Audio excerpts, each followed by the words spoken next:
The message came in a little after 11 at night, and the man reading it off the screen said the first thing he felt wasn't fear, it was annoyance.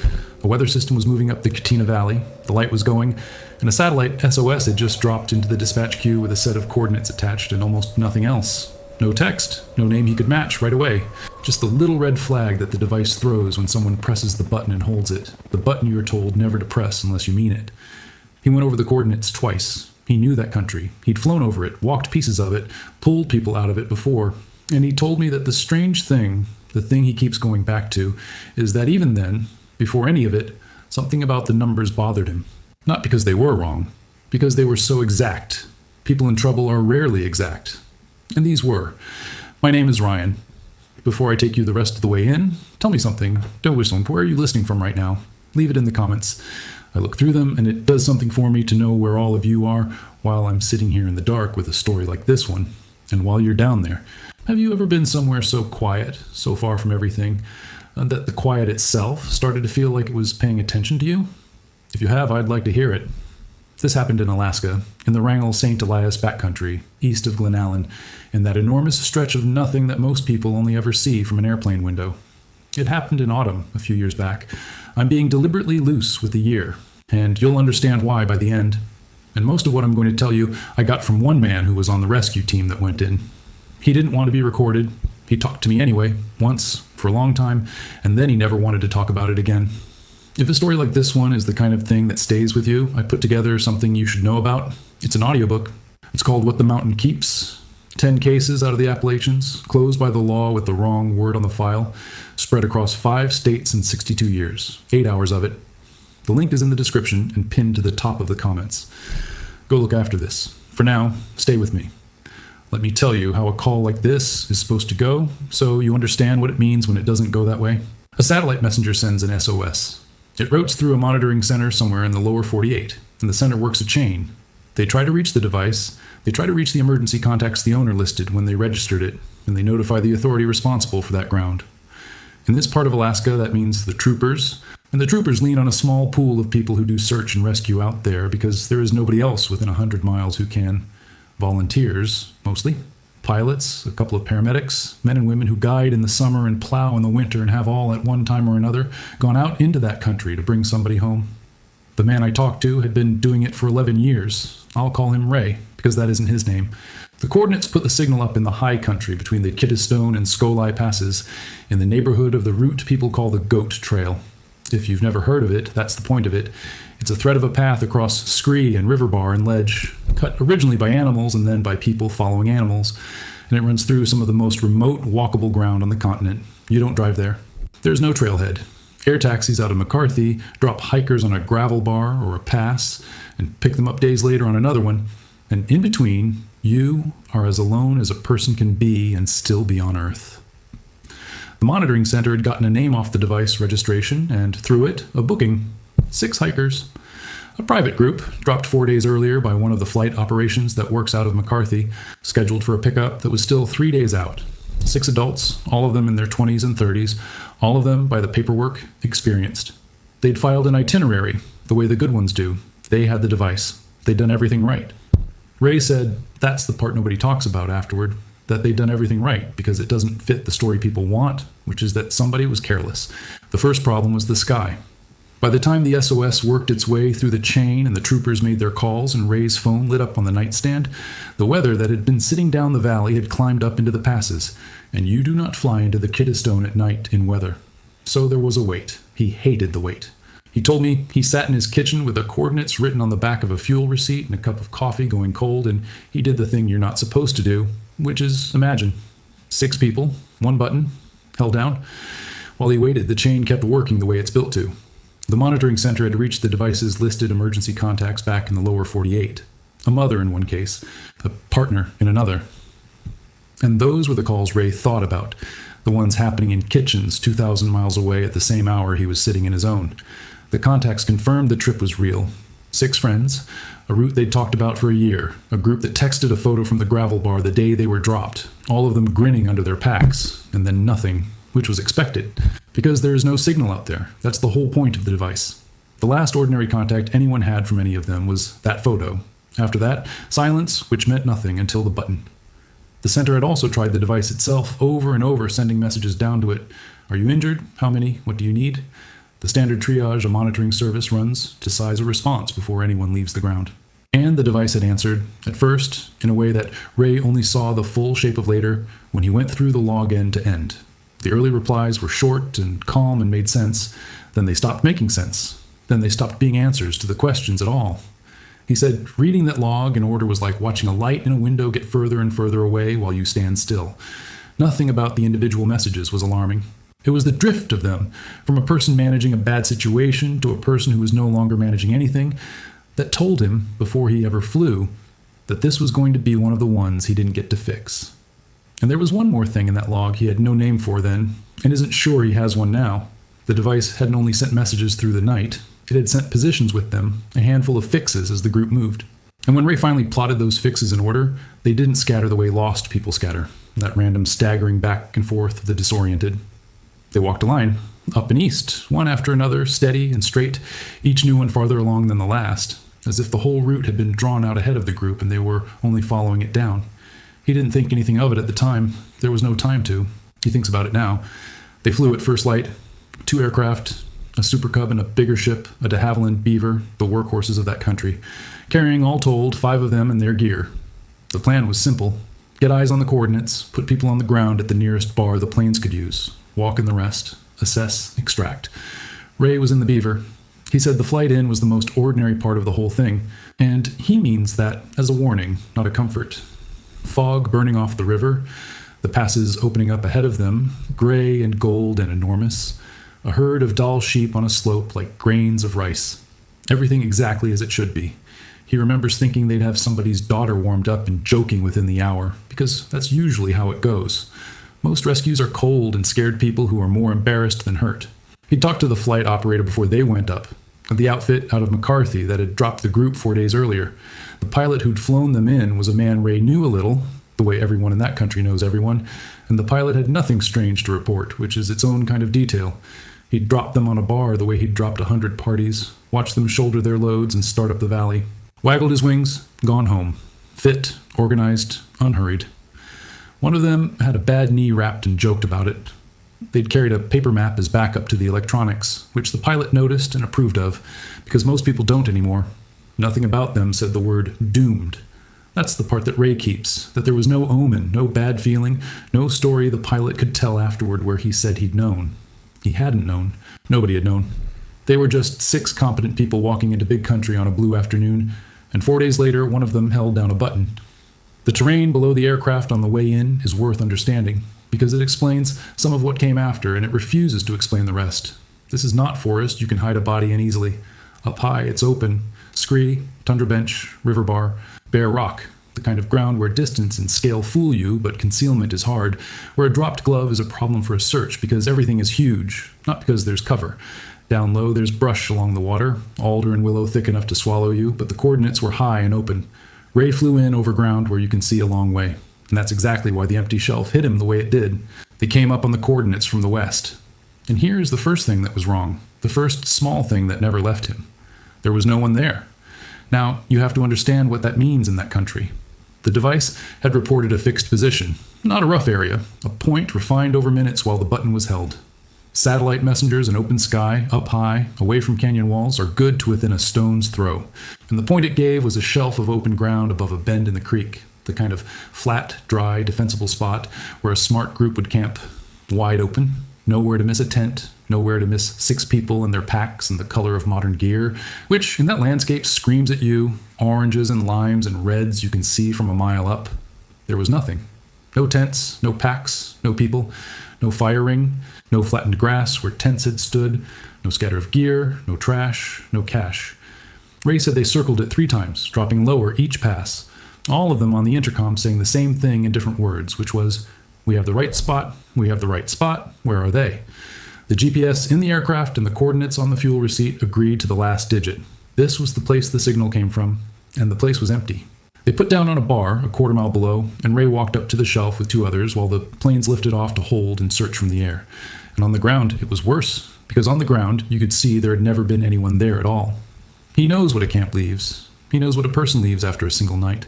The pressed grass, the boot scuff, the little archaeology of a human being existing in a spot. There was none of it. The lichen on the rocks was undisturbed. He crouched and looked at it for a long time because he couldn't make it mean anything. A device does not send an SOS from a place it has never been. But there they were, standing in the exact place, and the place had never known them. The planes were flying a grid over it the whole time.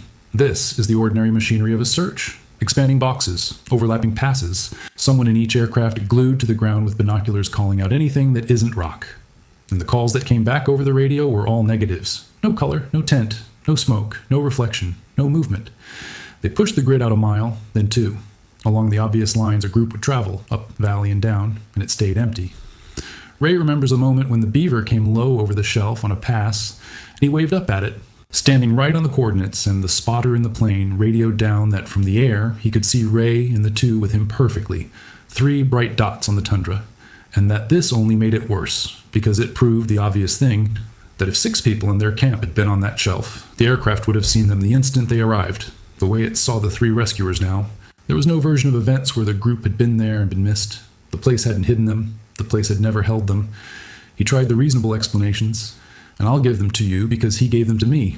The device malfunctioned and reported a false position, except the position had refined over minutes, the way a good fix does, and the group would go on to send more positions from elsewhere that lined up with this one. And then there was the weather. The group had moved on in the wind, and the overnight rain had wiped their traces, and for a moment, that one held. He told me he actually felt his shoulders come down, felt the plain animal relief of a hard thing turning simple, because weather he understood, weather was on the list. He crouched to confirm it, to find the flattened grass under the new growth, the ghost of a tent stake, the one boot scuff the rain had missed, and there was nothing to find. Lichen doesn't regrow in a night. Pressed tundra doesn't stand back up in 8 hours. There wasn't so much as a scuff to have been erased. The relief lasted about the length of time it took to kneel down, and then it went out of him. And he stood up with the taste of it in his mouth, which was the taste of a fact that had no room to be a fact in. He was still crouched over the lichen when the radio brought them back. They were carrying handhelds, and they were also carrying a second satellite unit of their own, the team's, and someone down at the bar had left a channel open. What came through, Ray stopped for a while when he got to this part, and I let him. What came through was voices. Human voices. Panicked. Overlapping. A satellite message, text to voice being spoken aloud by their unit in that flat robot cadence, and under it, or behind it, on the open radio channel, something that shouldn't have been possible at that range. Actual voices, screaming. He couldn't tell you how the radio carried them. He's not sure to this day it did. He only knows that everyone standing on that shelf heard the same thing, and no 2 of them afterward could agree on the words. What they pieced together in the moment and later from the message logs was this. The group was alive. The group was moving. The group was not at the coordinates because they had left the coordinates in the middle of the night, all of them running. And the message said, and Ray quoted this to me slowly, because he's gone over the transcript more times than he'll admit. The message said that one of them was gone, taken in the dark, not lost, not wandered off.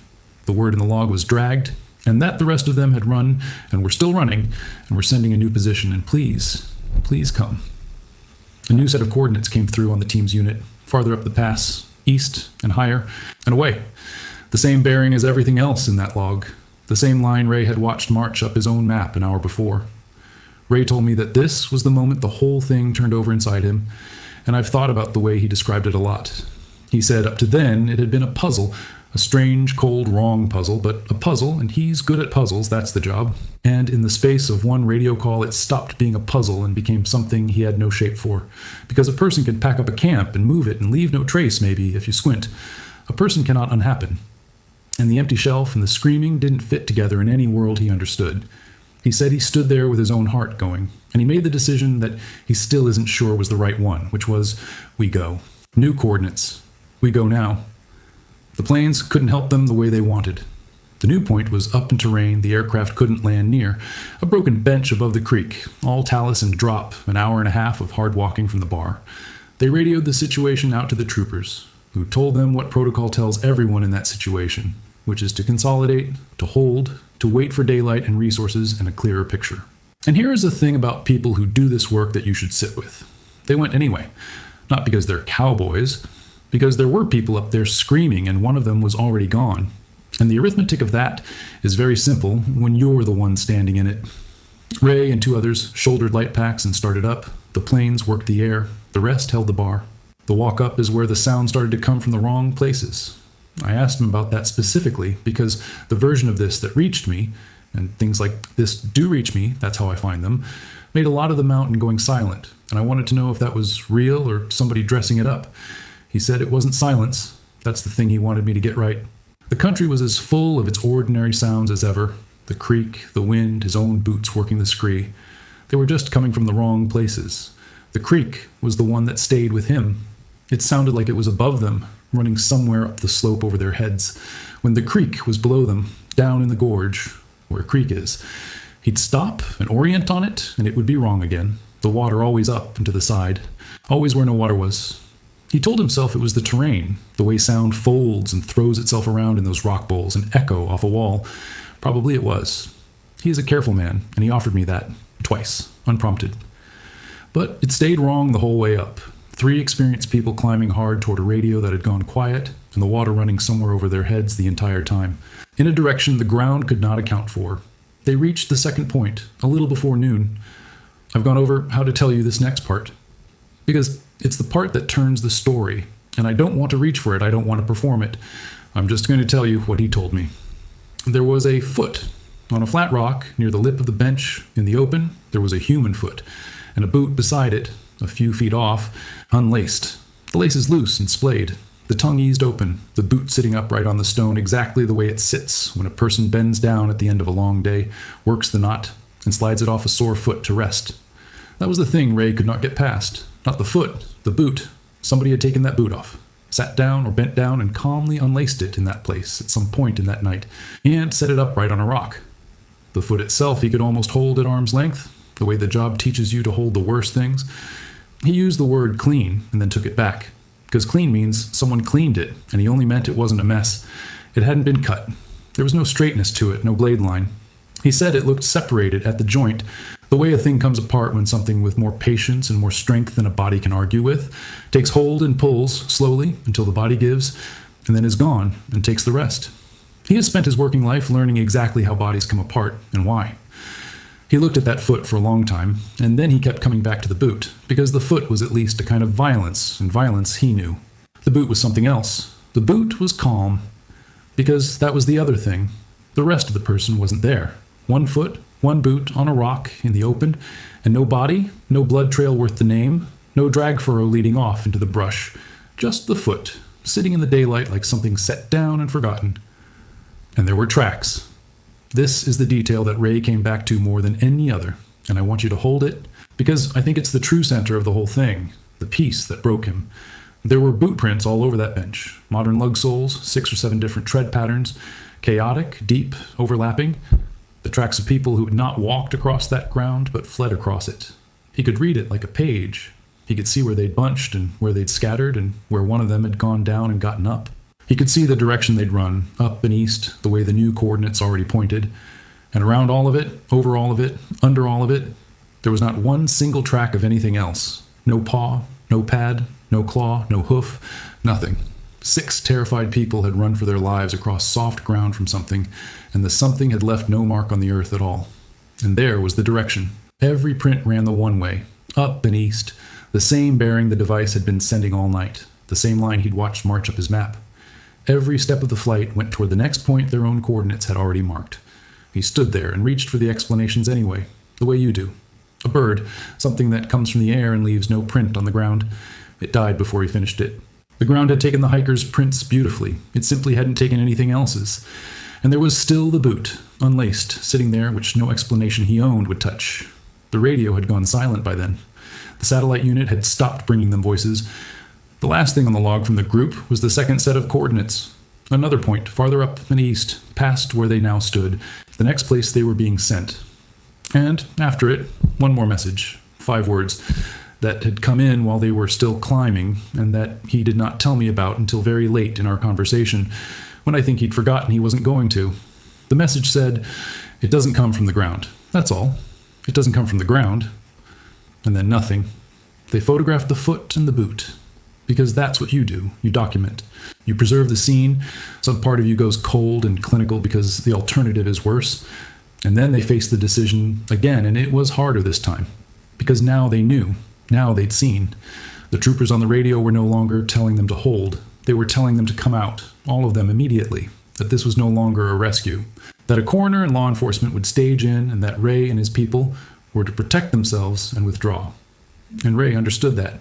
He would have given that same order. But there were still, by the count, 4 people alive, somewhere up that pass, running. And one of them had sent a set of coordinates only hours old, and he could see their tracks going up and east into the broken country, plain as anything. And he was already looking at those tracks when the sky lit up. A flare, up and east, maybe a mile off and a few hundred feet higher. A signal flare went up, that hard chemical red that means only one thing. That means I am here, I'm alive, come to me. And Ray knew the spot it rose from before he'd finished turning toward it, because he'd been staring at that same spot on the unit's little screen since they'd reached the foot. The flare came up out of the exact place the last set of coordinates had marked. Not near it, from it. The device had said here, up ahead, and now the sky over here was burning red. He said the decision made itself, which is the honest way to put it. 3 people who came in ready for a bad day looked at a flare fired from the precise point their missing group had told them to come to, and they went toward it. Up the tracks, toward the coordinates, into the country the whole night had been pointing them at. The climb to the 3rd point took the better part of 2 hours, and it was the worst walking of the day. Loose talus that rolled underfoot, a couple of exposed steps where a fall would have finished you. They moved fast anyway, faster than was smart because the flare was a clock. A flare means someone alive right now, and alive right now doesn't last. And every minute they spent picking a safe line was a minute against the person who'd fired it. They kept the tracks under them the whole way. The same 6 then fewer tread patterns climbing ahead, and Ray said he kept counting them without meaning to. Kept trying to read from the prints how many were still on their feet, and kept not being able to tell, because fleeing people don't walk in a countable line, they smear. At one point, the tracks went right up the pitch he wouldn't have chosen, a nasty little band of rotten rock, and the fact that terrified people had gone up, it told him how terrified they'd been, because you only climb something like that when the thing behind you is worse than the drop. He remembers very little of the rest of the middle of it. He remembers the top. They came up over a lip onto a wide, tilted shelf of ground with the creek roaring somewhere below and the peaks all around going up into cloud, and they saw them. The remaining hikers, not 4, 2. 2 people sitting on the bare ground close together, not moving, and a flare gun near them, spent, and a scatter of gear and packs, some torn open, and a tent that had been half pitched and abandoned. 2 people out of 6, and Ray and the others came across that shelf at a run and got to them, and nothing. He took the scene in even as he moved, the way the job trains you to, and the details stayed with him in that too sharp way that bad days have. The half-pitched tent, poles through 2 sleeves and the 3rd sleeve empty, as if whoever was raising it had stopped in the middle and never come back to finish. Packs torn open, but not by hands. The fabric was split, not unzipped, and food was spilled out and left, which no bear had touched, which nothing had touched. It was just lying there in the cold. A water bottle on its side, still capped. A phone, dead, its screen a spider of cracks. And the flare gun, spent, its empty cartridges beside it, thrown down. Everything on that shelf said people had stopped mid-motion all at once, and then most of them had simply not been there anymore. He cataloged all of it in a few seconds, and then it stopped mattering, because the 2 who were left had turned and were looking at him. And they said hello. That's the part Ray can't get anyone to sit still for, the part that empties his voice out when he tries to tell it, because everyone waiting for this story expects the other thing. The screaming, the shock, 2 people torn clean out of their minds. It wasn't that. The 2 of them, a young man and a young woman, were calm. They were sitting close together on the bare ground, and when 3 rescuers came pounding up over the lip of that shelf, packs banging out of breath, half wild with what they'd already seen, the 2 of them looked up with the mild, faintly puzzled friendliness of people met on a trail, wondering, if anything, what all the hurry was about. He got down in front of them and ran his assessment, and they answered him. Clearly, politely, their names. The day of the week, a day that was wrong, off by more than one, said with total ease. How they felt, which was fine, a little tired. Good trip so far. He asked where the others were, the other 4, and the young woman gave him an ordinary reassuring smile, the smile you give someone who's worried over nothing, and told him not to fuss, and they'd gone on ahead, up the pass. They were just a little way up, and they'd be back any minute. The young man nodded along. Gone ahead? Back any minute? And Ray looked past them at the split packs and the spilled food and the tent nobody had finished, and thought about the foot on the rock an hour down the mountain behind him, and looked back at these two calm, pleasant, unhurt people telling him their friends had strolled on up the trail, and he told me it was the worst moment of the entire day. Worse than the empty shelf. Worse than the foot. Because the foot was a thing he couldn't explain, and you can hold a thing you can't explain out at arm's length. This he couldn't hold anywhere. Two people he could see and hear and touch, lucid, gentle, comfortable, describing a trip that had not happened and four friends who were never coming back, and believing all of it down to the ground. He tried carefully to bring them to it. The others aren't here. We need to find them. Something happened last night. Do you remember last night? And they simply didn't go there. Not resisting him, not upset, nothing you could push against. It was as if the question arrived at a place inside them that had been smoothed perfectly flat and slid off. They'd tell him again, patient, kind, that everyone was fine, that the others had gone ahead and settled back into that terrible contentment and wait to be told it was time to leave. Neither of them, on that shelf or for a long time after, ever said one true thing about what had happened. They were the only two who could have. And they were happy. The extraction was its own long ordeal. The weather that had held off all day came back up the valley in the afternoon, and for a stretch of hours the shelf was socked in, no aircraft in or out. The three rescuers and the two survivors sitting on bare ground at 6,000 feet, with the light going and the temperature dropping. Ray and the others did the things there were to do. They got the two into dry layers and warm liquid, and the two helped, a little, cooperative, unbothered, thanking them, easy to handle in a way that should have been a mercy and wasn't. Every so often the young woman would look up the pass, up and east, the way you glance up a trail for people who've gone ahead, expecting them any minute now. He said that was the thing that got in under everything and stayed, not distress. The opposite of distress. Two people sitting warm and comfortable in the wreck of whatever had happened up there, waiting pleasantly for four friends who were somewhere on that mountain in pieces or in nothing at all, and not one thread of fear in either of them. When the cloud finally lifted a window near dusk, the ship that could take them was a helicopter the troopers had brought in from farther out, and the load out onto it. Two non-responsive patients on a slope in failing light with rotor wash and a drop below was the kind of thing that gets a rescuer's own name onto a list someday if it goes wrong. It didn't go wrong. They got them aboard, and off the mountain, and down. The troopers were on the ground by then at the bar below, and there were hard conversations on the radio about the foot and the missing, and the two who'd come down wrong. And above all of it, the whole time, Ray said, was the thing none of them would say out loud, which was that they had walked up a mountain following a trail of 6 people, and they were walking down it with 2, and that the 4 who weren't coming down had left, between them, a single foot and a scatter of gear and a set of tracks that ran towards something that left no tracks of its own. They got the 2 survivors out that evening, to Glen Allen first, and then flown on. And here's where the story stops being something that happened on a mountain and becomes something else, something that Ray spent the years since trying and failing to close. The 4 missing were never found. Not that season, when they searched hard with more people and dogs and aircraft than that country usually sees. Not the next spring, when the snow came off and volunteers walked the whole basin foot by foot on the theory that winter would give the bodies back the way that country sometimes does. Nothing came back. Not a pack, not a jacket, not a bone. In a landscape where a bright red dry bag can be spotted from a plane, 4 adults and their gear had gone into the ground, or the air, or the water, and left nothing. The one thing the searchers did find that first hard season was the beginning of the trip. Working backward down the valley from the shelf, following the route the group had filed, the searchers located their earlier camps, the bar where they had been dropped, and 2 campsites below from the first nights, and these were exactly, ordinarily, what they should have been. Fire rings, flattened grass, a little buried trash, the archaeology of 6 people existing in a place, the very thing the shelf had been missing. Down there, everything looked normal. You could see where they'd cooked and where the tents had stood and where someone had sat on a rock to look at the water. You could read 2 days of 6 friends on a good trip, unhurried, competent, exactly as the pilot had described them. And then the trail of that ordinariness climbed toward the high shelf and simply ended, the way a road ends at a washout. And on the far side of it, there was the empty ground, and the foot, and the 2 who wouldn't give the night back. Ray said the earlier camps were almost worse than the empty shelf because they proved there'd been nothing wrong. Whatever happened up there happened to people who were fine, right up until they weren't, in a place they'd chosen because it was safe and open and good. The foot, the one on the rock, went to the state medical examiner. And this is where I have to be careful, because I'm telling you what Ray told me and what I could confirm, and no more. The finding on the foot, the official one, the one that closed that piece of it, used a word, and I've learned to read the wording on things like this. As it came back down the chain to the people who'd been on the mountain, the examiner's finding put the separation down to animal activity, post-mortem. Bear was the shorthand everyone used. Ray told me that when he saw it, he understood something about the way the world keeps itself intact, because it was the only word available. There is a list of things that can happen to a body in that country, a finite list, and Bear's on it, and the thing he saw on that rock is not. So the finding reached for the nearest word on the list, because a finding cannot say, we do not know what did this and have never seen it before.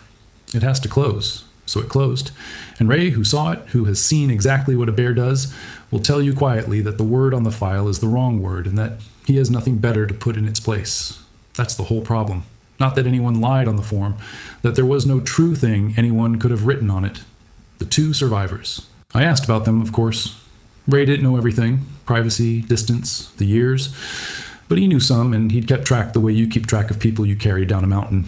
They lived. Physically, there was never anything wrong with them. That was clear inside a day. The calm was the injury. It held for a long time, the placid, agreeable wrongness, the gentle, unshakable insistence that the trip had been ordinary and the others had only gone on ahead. Both of them, separately, could give you the drop-off and the first day and the first camp in fine detail. And then there was a smooth blank where the night should have been, and then a hospital. And across that blank, each of them had laid the same pleasant story that was not true and would not bend. The doctors reached for the words doctors have. Shock, dissociation, a trauma the mind walls off to survive.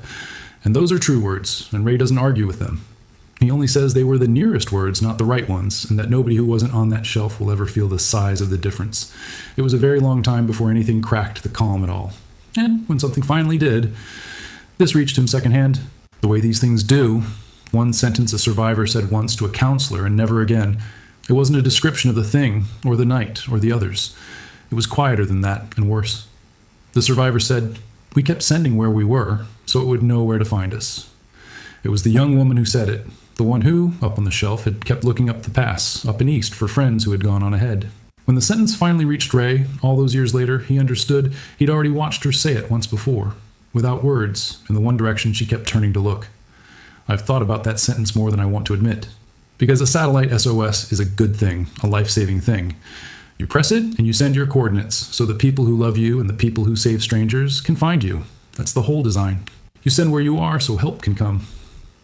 And whatever happened up in that basin, the last understanding those people had of their own device, the thing that got seared into the one survivor deep enough to survive the erasure of everything else, was that the coordinates hadn't only been going out to the rescuers, that every time they sent their position, they were also telling the other thing that the very act of asking to be found was the act of being found. And the line it walked them down ran east, along the ground, point by point, toward the one thing the last message swore was not of the ground. Ray fired coordinates into a monitoring center for 11 years, believing he understood what that button was for.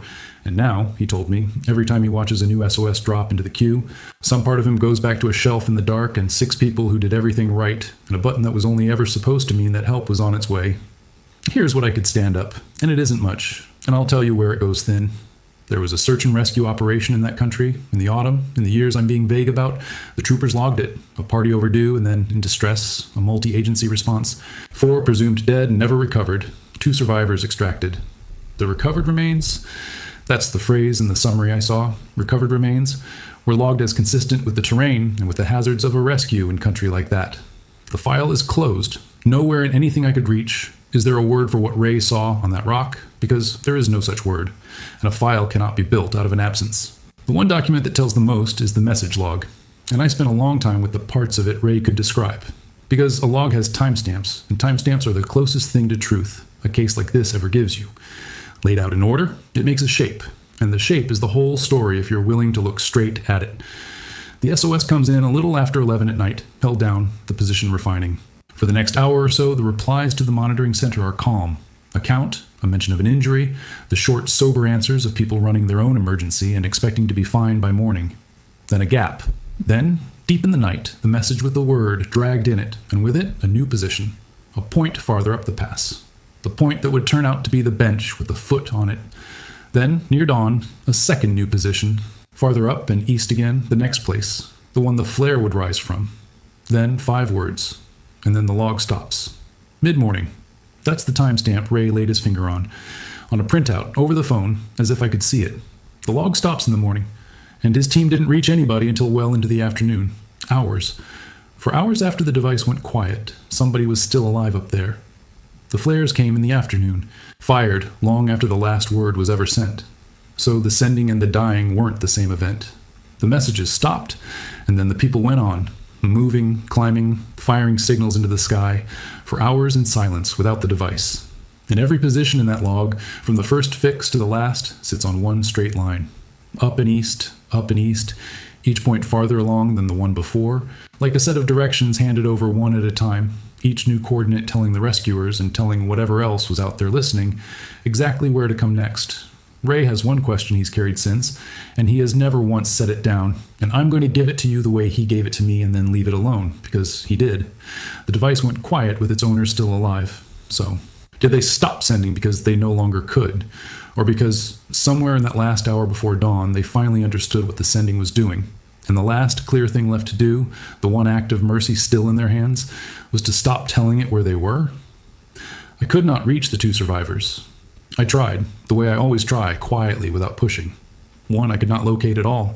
The other, I got as far as a person close to them who listened to what I wanted and was kind about it and told me, with a finality I didn't argue with, that it was not a door that was going to be opened, and that I should let them have their quiet. And I did. I want you to know I did. And the source, the decision from above about what that foot was and wasn't, I ran it as far up as it would go. And it went thin exactly where these things always go thin. Not a villain, not a cover-up. Just a chain of people each doing a reasonable thing with a piece of an unreasonable event. An examiner, an agency, a form with no box on it for this has never happened, and we have no name for it. And at the end of the chain, the plane need to move on, because there are other people on other mountains pressing other buttons, and someone has to be ready to go get them.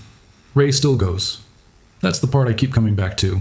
After all of it, he still gets the call, and he still goes up into that country to bring people home, and he told me why, and it wasn't brave, it was worse than brave. He said he goes because he can't stand the idea of someone up there sending where they are and no one coming.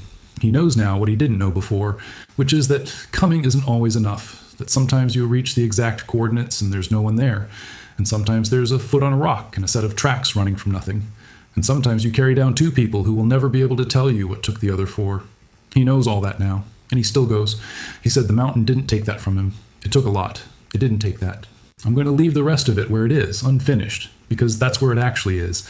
Unfinished, up in that basin, in a file with the wrong word on the last page. If this is the kind of thing that gets into you and won't leave, then you already understand what the mountain keeps is. 10 Appalachian cases, the law closed with the wrong word. 5 states, 62 years. 8 hours of it, the same kind of quiet. The same kind of hole where the answer should be. The link's in the description and pinned at the top of the comments. Go sit with it after this one. I think you'll know why I made it. Ray told me one more thing, near the end, almost like an afterthought, and then he was done. He said that on the flight out, with the two survivors wrapped and silent beside him and the whole basin dropping away below the aircraft, he looked down at the shelf where they'd found the foot, the one in the open, on the rock, and it was already in shadow, and he couldn't find it, and he's never been sure since whether that's because the light had gone or because there'd been nothing there to find in the first place.